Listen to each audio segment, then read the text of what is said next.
تمنا مدتوں سے ہے جمال مصطفیٰ دیکھوں، امام الانبیاء دیکھوں، حبیب کبریا دیکھوں، وجد کے دم قدم سے صبح ہے نبی روشنی پا تیرے طریقت رہتے رائے شریعت لہذا شاہ ادریس احمد صاحب قادری دامن برطان و عالیہ والقدسیہ۔ السلام علیکم ورحمۃ اللہ وبرکاتہ۔ معزز سامعین حضرات، پردے میں چھپے خوات اسلام، دور و دراز سے آئے ہوئے مریدین، محبین، مخلصین، السلام علیکم ورحمۃ اللہ تعالی وبرکاتہ۔ نحمدہ و نصلی علی رسولہ الکریم، اما بعد فاعوذ باللہ من الشیطان الرجیم، بسم اللہ الرحمن الرحیم۔ الا ان اولیاء اللہ لا خوف علیہم ولا هم یحزنون۔ آمنت باللہ صدق اللہ العظیم وصدق رسولہ النبی الامین المتین المعین الکریم، ونحن على ذلك لمن الشاہدین والشاکرین والحمد للہ رب العالمین۔ بابا سے درود پاک پڑھی، اللہم صلی علی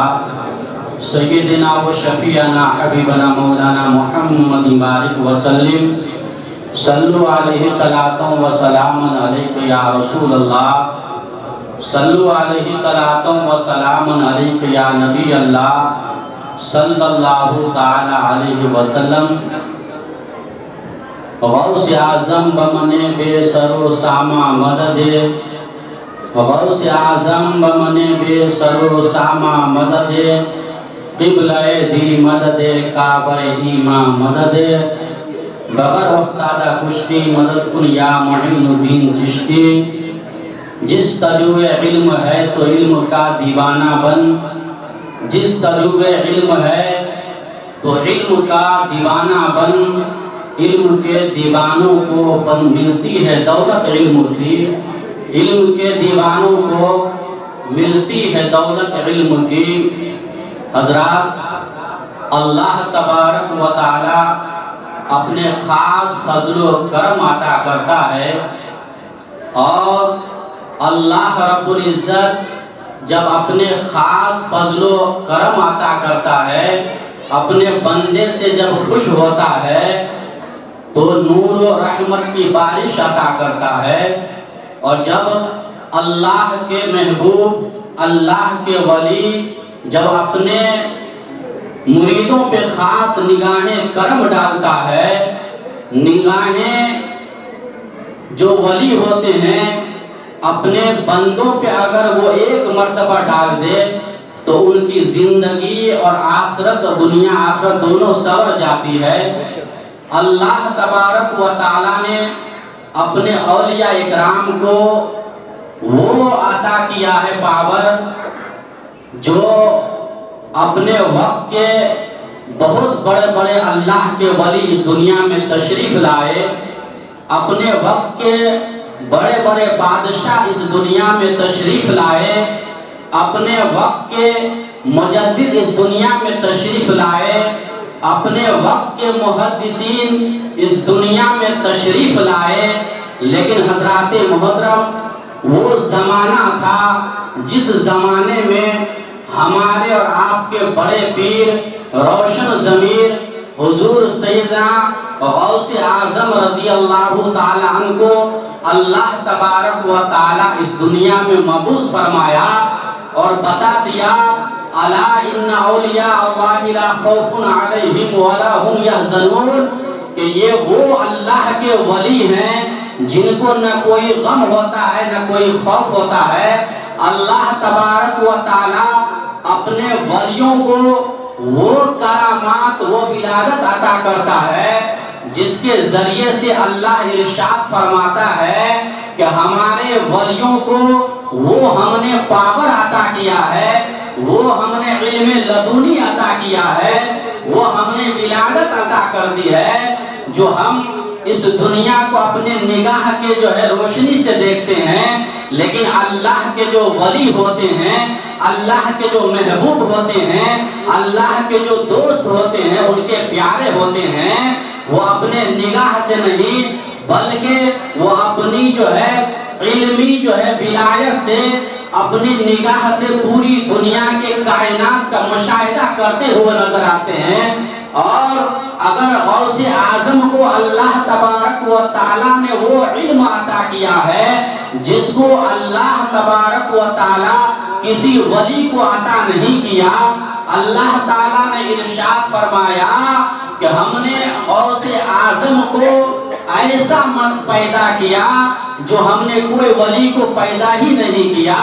واہ غوث اعظم، آپ کا کیا زمانہ تھا؟ غوث اعظم تو بچپن ہی میں علم کے طلبگار تھے، علم کے اتنے شوقین تھے، جو حضرات محترم جب حضور غوث اعظم رضی اللہ تعالیٰ عنہ کی عمر بچپن میں جو ہے، ان کی بچپن کی جو ہے حالت ہوتی ہے، غوث اعظم رضی اللہ تعالیٰ عنہ کا جو عمر ہوتا ہے وہ کم عمر ہوتی ہے۔ اس دوران اپنے اساتذہ کے موجودگی میں غوث اعظم رضی اللہ تعالیٰ عنہ سبق پڑھنے کے لیے بیٹھ جاتے ہیں۔ کیا غوث اعظم کا سبق تھا؟ حضرات محترم، اللہ تبارک و تعالیٰ نے غوث اعظم کو وہ ولایت عطا کیا، جب استاد کی بارگاہ میں غوث اعظم جو ہے سبق پڑھنے کے لیے بیٹھ جاتے ہیں، بیٹھنے کے بعد ایک فرشتے جو ہے نزول ہوتا ہے، وہ فرشتے آ جاتے ہیں اللہ تبارک و تعالیٰ کے حکم سے۔ فرشتے بھی آ کر کے حضور غوث اعظم کی بارگاہ میں کھڑے ہو جاتے ہیں، اور کھڑے ہونے کے بعد صلاۃ و سلام عرض کرنے لگ جاتے ہیں۔ استاد حیرت زدہ ہیں، پوچھنے لگتے ہیں کہ اے غوث اعظم، آپ کا بچپن کا زمانہ ہے، آپ تو اتنے شوقین ہیں علم دین حاصل کرنے کے لیے کہ یہ آخر مجھے سمجھ میں نہیں آ رہی ہے کہ یہ آپ کی جو حد ہے، آپ کا جو درسگاہ ہے، اس میں یہ روشنی جو ہے کہاں سے آ رہی ہے؟ آخر یہ اتنی روشنی کیوں پھیلی ہے؟ سرکار غوث اعظم ہے رضی اللہ تعالیٰ عنہ عرض کرتے ہیں، ارشاد فرماتے ہیں کہ اے میرے استاد محترم، یہ روشنی جو ہے میرے طرف سے نہیں ہے، یہ اللہ تبارک و تعالیٰ نے فرشتوں کو بھیجا ہے کہ جاؤ حضور غوث اعظم جو ولیوں کے سردار ہیں، ولیوں کے بادشاہ ہیں، ان کو علم دین حاصل کرنے کے اتنا شوق ہے کہ ان کی بارگاہ میں جا کے صلاۃ و سلام عرض کرتے ہیں، یا رسول اللہ، یا حبیب اللہ، یا نور اللہ۔ حضرات استاد حیدر زدہ میں پوچھنے لگتے ہیں، اے غوث اعظم، یہ روشنی اتنی کیوں پھیلی ہے؟ بولے اللہ تبارک و تعالیٰ فرشتوں کو بھیجا ہے اور وہ صلاۃ و سلام پڑھ رہے ہیں، اس صلاۃ و سلام کی برکت سے میری درسگاہ میں جو ہے وہ روشنی پھیل گئی ہے۔ حضرات محترم، حضور غوث اعظم کو اللہ تبارک و تعالیٰ نے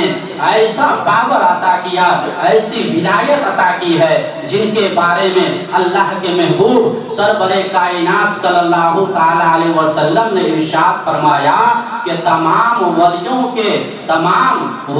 کے گردنوں پہ غوث اعظم کا قدم ہے۔ حضرات محترم، غوث اعظم کی سیرت کو اگر بیان کی جائے، تاریخ غوث اعظم اگر پڑھی جائے، اولیاء اکرام کا ذکر کیا جائے تو یہ صبح و شام ختم ہو جاتی ہے، رات و دن ختم ہو جاتی ہے، لیکن غوث اعظم کی تذکرہ کو اگر ہم بیان کریں، ہم اہل سنت ہے حضرات، اور ہمارے دلوں میں تمام ولیوں کی محبت اتنی گردش کرتی ہے حضرات، ان کی جو کارنامہ پہ اگر ہم روشنی ڈالتے ہیں، چاہے وہ ترمذی شریف کے ذریعے سے ہو، چاہے وہ داؤد شریف کے ذریعے سے ہو، چاہے وہ بخاری شریف کے ذریعے سے ہو، چاہے وہ مشکات شریف کے ذریعے سے ہو، حضرات یہ کم پڑ جاتی ہے۔ اللہ کے محبوب ہیں، اللہ کے پیارے ہیں، ایسے ولی پہ قربان جائیے جن کی بارے میں حضرات محترم اللہ تبارک و تعالیٰ نے فرشتوں کی ڈیوٹی لگا دی ہے، فرشتوں کا وہ ہجوم لگا دیا ہے ہے کہ یہ میرے ایسے ولی ہیں جن کے بارے میں اللہ نے ارشاد فرمایا کہ ان کی نگاہوں میں وہ پاور ہے، اگر اللہ کے ولی اگر غصے میں اگر ہوتے ہیں، مزاج گرم ہوتی ہے تو چہچہاتی ہوئی چیل کو بھی گردن سے الگ کر دیتے ہیں۔ حضرات، اللہ کے محبوب ایسے ہوتے ہیں جو ان کی خطاب میں اگر خلل ڈالے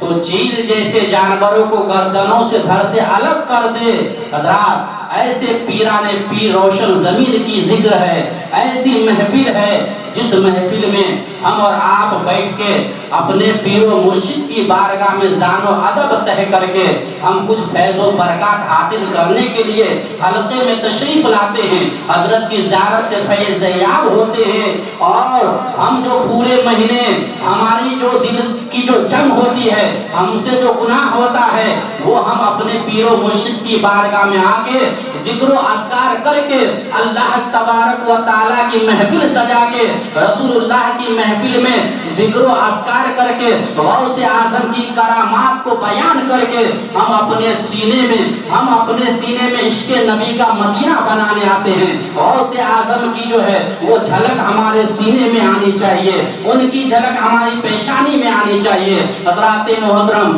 وہ غوث اعظم جن کی عبادت کا کوئی جواب نہیں، وہ غوث اعظم جن کا تقویٰ کا کوئی ایسا ہوتی ہے تو بیٹا غوث اعظم بنتا ہے۔ جب باپ اللہ کے ایسے ولی ہوتے ہیں تو بیٹا بھی ولی ہوتا ہے۔ حضرات، اسی نے کہا ہے کہ نگاہیں ولی میں وہ تاثیر دیکھی، نگاہیں ولی میں وہ تاثیر دیکھی، بدلتی ہزاروں کی تقدیر دیکھی۔ حضرات محترم، اللہ تبارک و تعالیٰ کے محبوب ہیں، سرور کائنات ہے، رسول اعظم ہے۔ حضرات، نبی کی چوکھٹ وہ چوکھٹ ہے، نبی کی بارگاہ وہ بارگاہ ہے جہاں سے عزت ملتی ہے، جہاں سے شہرت ملتی ہے، جہاں سے ایمان و عقیدہ کا ایک خوبصورت قلعہ ملتا ہے۔ حضرات، نبی کی بارگاہ میں جو بھی آیا اس کی مرادیں پوری ہو گئی، نبی کی بارگاہ میں جو بھی ارادے لے کے آیا اس کی دین و دنیا کا جو ہے درجات بلند ہو گئے۔ حضرات، صدیق اکبر آیا تو عمر فاروق اعظم بن گیا، عثمان آیا تو ذوالنورین جامع قرآن بن گیا، علی آیا تو شیر خدا بن گیا، اور بلال حبشی غلام آیا تو دنیا کا امام بن گیا۔ حضرات محترم، وہ بلال حبشی حضرات جو حبش کے رہنے والے تھے، آقا علیہ السلام کتنی محبت کیا کرتے تھے۔ ایک مرتبہ کا واقعہ ہے کہ حضرت بلال حبشی ہیں، اذان دینے سے روک دیا گیا تھا، لیکن حضرات محترم ان کی جگہ حضرت عبداللہ ابن مکتوب کو مقرر کیا گیا تھا، اس لیے کہ بلال کی جو ہے زبان میں لکنت تھی، تلفظ ادا نہیں ہو پاتی تھی۔ حضرات، وہ اشہد ان محمد رسول اللہ کی جگہ چھوٹا سین استعمال کیا کرتا تھا۔ حضرات محترم، مکہ کے لوگوں نے مشورہ کیا کہ حضرت بلال حبشی رضی اللہ تعالیٰ عنہ کو اذان دینے سے روک دیا جائے اور ان کی جگہ عبداللہ ابن مکتوب کو مقرر کیا جائے، کیونکہ وہ خوش الحان بھی ہے، لب و لہجہ بھی درست ہے، آواز بھی اونچی ہے۔ حضرات محترم، اسلام کی تاریخ بتاتی ہے حضرت بلال حبشی ہیں، ان کو جب اذان دینے سے روکا گیا، مسجد نبوی میں بیٹھ کر رو رہے ہیں، حضرات بارگاہ رسالت میں دعا کر رہے ہیں، اے مولا کریم، کیا میں جہنمی تو نہیں ہو گیا، کیا میں گناہگار تو نہیں ہو گیا۔ ایک صحابی رسول ہے جن سے پیارے آقا بے پناہ محبت کیا کرتے تھے، ان کو اذان دینے سے روک دیا گیا تھا۔ حضرات، جب اذان دینے سے روکا گیا تو حضرت بلال حبشی مدینہ منورہ کی مسجد میں کونے میں بیٹھ کے زاروں قطار رو رہے تھے، اور رونے کے بعد ان کی جگہ عبداللہ ابن مکتوب کو مقرر کیا گیا تھا کہ آپ کی جگہ وہ اذان دیں گے۔ حضرات، جب تک حضرت بلال حبشی اذان نہیں کہا صبح نہیں ہوگی، صبح نہیں ہوئی تھی۔ حضرات محترم، کتنا پیارا تھا حضرت بلال حبشی کی زبان، کتنی محبت کیا کرتے تھے۔ حضرات محترم، اللہ تبارک و تعالیٰ نے حکم دیا کہ جاؤ، فرشتوں کو حکم دیا کہ حضرت بلال حبشی کو کہو کہ تم اذان کہو۔ جب اذان دینے سے روکا گیا، صبح ہو گئی، رات ختم ہو گئی، دن آنے والی ہے، رات آنے والی ہے، صبح نہیں ہو رہی ہے۔ مکہ شریف کے جو ہے لوگ ہیں وہ جمع ہو گئے اور اپنے پیغمبر کی بارگاہ میں آ کے ہجوم لگا کے کھڑے ہو گئے، یا رسول اللہ صلی اللہ تعالی علیہ وسلم، صبح نہیں ہوئی ہے، ہماری نیند پوری ہو ہو گئی, ہم ایک پسلی سے دوسرے پسلی آرام فرما ہو چکے ہیں, ہماری نیند پوری ہو گئی ہے, لیکن یا رسول اللہ نماز فجر کا وقت نہیں ہو رہا, صبح نہیں ہو رہی ہے, آخر وجہ کیا ہے؟ حضرات محترم, اللہ کے محبوب نے ارشاد فرمایا کہ عشاء کی نماز کے بعد تم فجر کی اذان نہیں کہنا, کیونکہ تمہاری جگہ کسی اور کو مقرر کیا گیا ہے. حضرت بلال حبشی رو رہے ہیں, زاروں قطار رو رہے ہیں, صبح نہیں ہو رہی ہے. فرشتے جو ہے رب کی بارگاہ میں جاتے ہیں, عرض کرتے ہیں اے اللہ تبارک و تعالی, حضرت بلال حبشی کو اذان دینے سے روکا گیا اس لیے کہ صبح جب تک وہ اذان نہیں کہے گا صبح نہیں ہوگی. حضرات بولا گیا حضرت بلال حبشی کو پیغمبر اعظم صلی اللہ علیہ وسلم نے بلایا کہ اے بلال قریب آؤ, اور آنے کے بعد اذان کہو. حضرت بلال رونے لگے, یا رسول اللہ صلی اللہ تعالی علیہ وسلم, کیا میں جہنمی ہو گیا؟ کیا مجھ سے کون سی ایسی خطا ہو گئی جو مجھ سے اذان دینے سے روکا گیا؟ حضرت بلال حبشی کو بولا گیا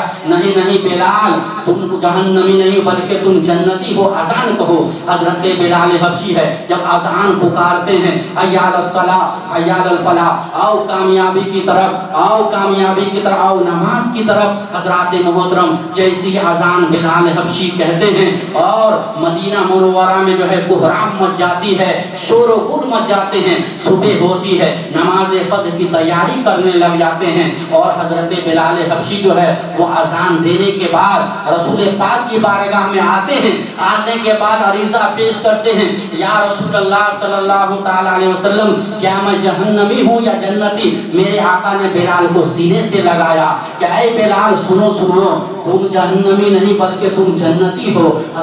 حضرت بلال جو ہے وہ آقا سے سوال کر رہے ہیں, یا رسول اللہ میں ایک بات پوچھوں؟ بولے ہاں بلال پوچھو پوچھو, کیا میں سب سے پہلے جنت میں جاؤں گا؟ میرے آقا نے ارشاد فرمایا ہاں ہاں بلال تم مجھے سب سے پہلے جنت میں جاؤ گے. بلال جو ہے سوال پہ سوال کیے جا رہے ہیں, یا رسول اللہ کیا میں حضرت صدیق اکبر سے بھی پہلے جاؤں گا جنت میں؟ میرے آقا نے ارشاد فرمایا ہاں ہاں بلال تم حضرت صدیق اکبر سے بھی پہلے جنت میں جاؤ گے, حضرت عمر فاروق اعظم سے بھی پہلے تم جنت میں جاؤ گے. میرے آقا نے ارشاد فرمایا بلال تم جنتی ہو جہنمی نہیں. ایک سوال حضرت بلال جو ہے وہ پوچھنے لگے, آقا سے دریافت کر رہے ہیں اور اپنے سوال پہ سوال کیے جا رہے ہیں کہ یا رسول اللہ ایک سوال اور میں کرنا چاہتا ہوں. بولے ہاں ہاں بلال عرض کرو. ارشاد فرماتے ہیں کیا میں 1,24,000 کم و بیش انبیاء و مرسلین سے بھی پہلے جنت میں جاؤں گا؟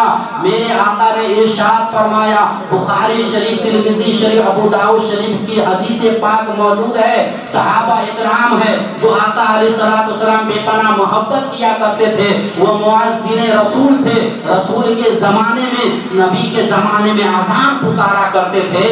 اور وہ رسول کی بارگاہ میں صلاۃ و سلام پڑھتے تھے. حضرات حجرے رسول میں آ کے کھڑے ہو جاتے تھے, الصلاۃ والسلام علیک یا رسول اللہ. آقا سمجھ جاتے تھے کہ حضرت بلال جو ہے وہ دستک دے رہے ہیں کہ نماز کا وقت قریب ہو گیا. آقا اندر تشریف نہیں لے جاتے تھے, دروازے پہ کھڑے ہو کے الصلاۃ والسلام علیک یا رسول اللہ کہتے ہوئے اپنے مصلی پہ آ کے بیٹھ جاتے تھے. حضرات لیکن ایک سوال حضرت بلال کا بہت بڑا تھا کہ کیا میں آقا 1,24,000 کم و بیش انبیاء و مرسلین سے بھی پہلے جنت میں جاؤں گا؟ میرے آقا نے بلال کو سینے سے لگایا اور ارشاد فرمایا کہ ہاں ہاں بلال تم 1,24,000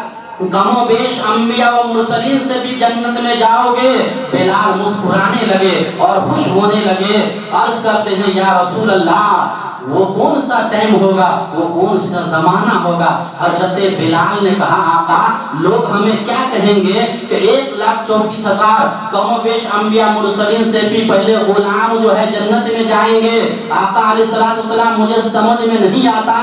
میرے آقا نے ارشاد فرمایا کہ اے بلال سنو سنو, جب قیامت کا دن قائم ہوگا نفسی نفسی کا عالم ہوگا, کوئی کسی کا مددگار نہیں ہوگا. حضرات جب میں جنت میں جاؤں گا اور جانے کے بعد جس سواری پہ میں سوار ہوں گا اس سواری کی جو لگام ہوگی، اس سواری کی جو رسی ہوگی وہ حضرت بلال کے ہاتھ میں دیا جائے گا۔ آقا نے ارشاد فرمایا کہ اے بلال سنو سنو، میں اس سواری پہ میں سوار ہوں گا اور پیچھے پیچھے میں آقا بن کے جاؤں گا جنت میں، اور آگے آگے تم غلام بن کے جنت میں جاؤ گے۔ حضرات محترم، کیا حضرت بلال تھے مؤذن رسول تھے؟ حضرات محترم، اتفاق سے آقا علیہ الصلوۃ والسلام کے حجرے میں جا کے الصلاۃ والسلام علیک یا رسول اللہ، الصلاۃ والسلام علیک یا حبیب اللہ، الصلاۃ والسلام علیک یا نور اللہ کہنے کے بعد مصلی پہ تشریف فرما ہے اور نماز کا وقت ہو گیا۔ حضرت بلال کو کہا گیا تھا کہ اے بلال، اگر جماعت کا وقت ہو جائے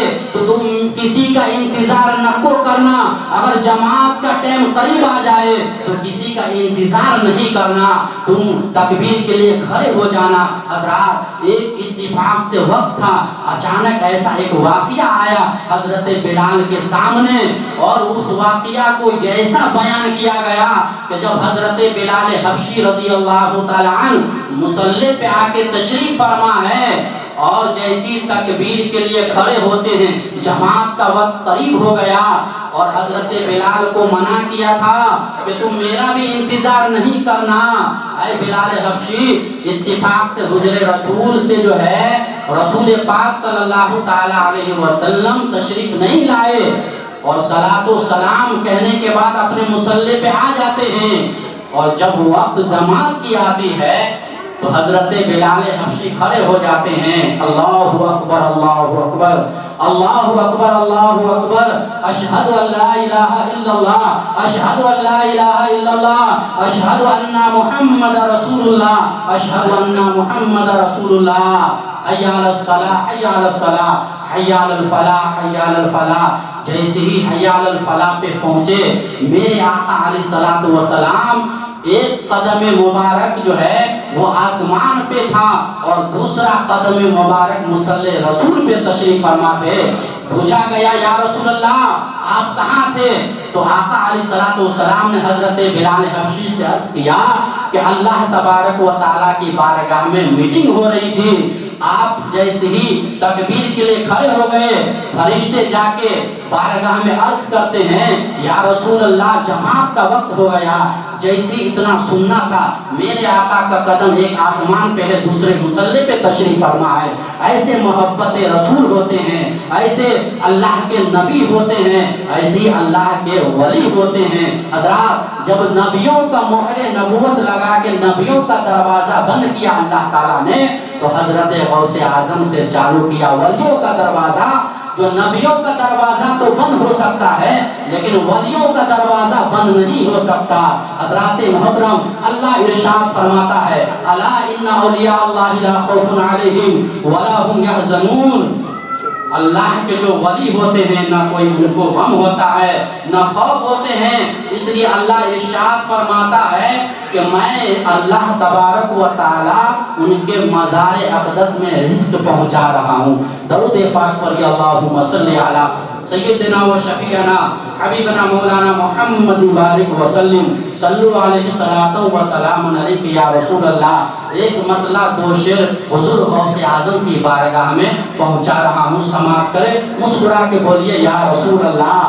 اور زور سے بولیے یا رسول اللہ۔ کہ ہمیں رب سے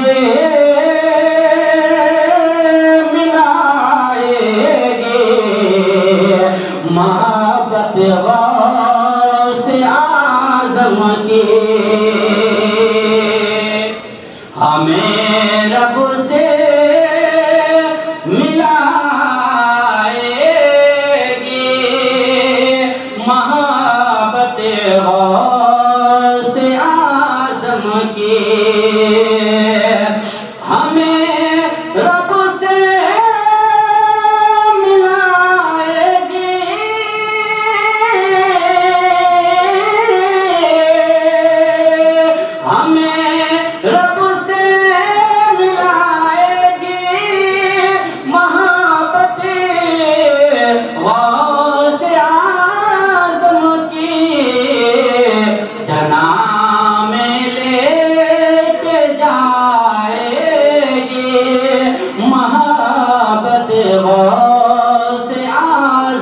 کی جناح میں لے کے جائے گی محبت غوث اعظم کی اور ہے جس کی قادری نسبت عقیدہ ہے یہی میرا ہے جس کی قادری نسبت عقیدہ ہے یہی میرا سفر سے بھی بچائے گی محبت غوث اعظم کی سفر سے بھی بچائے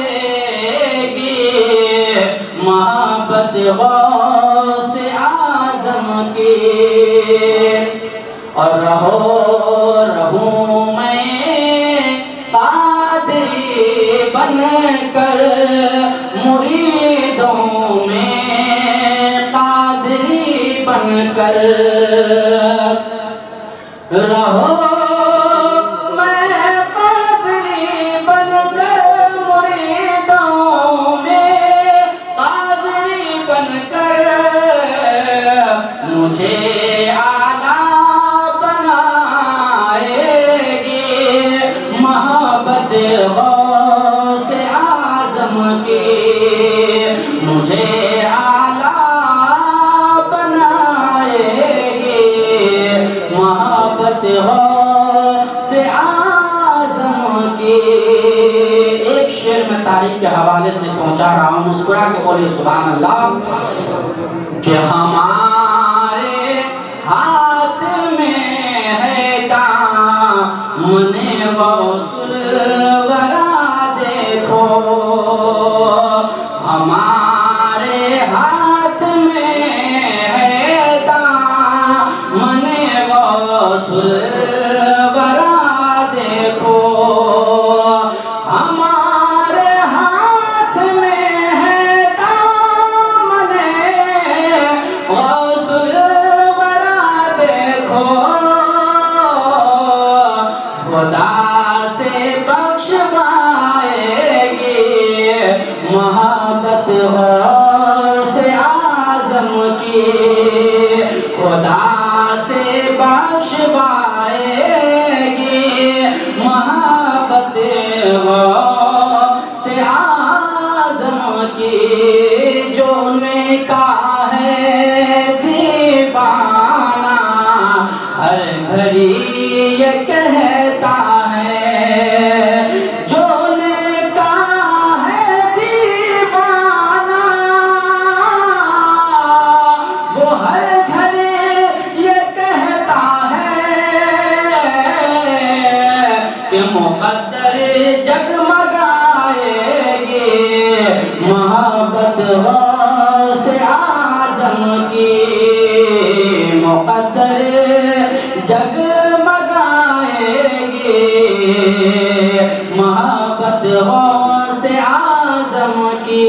آخری شعر دعاؤں کے ساتھ کہ خدا کا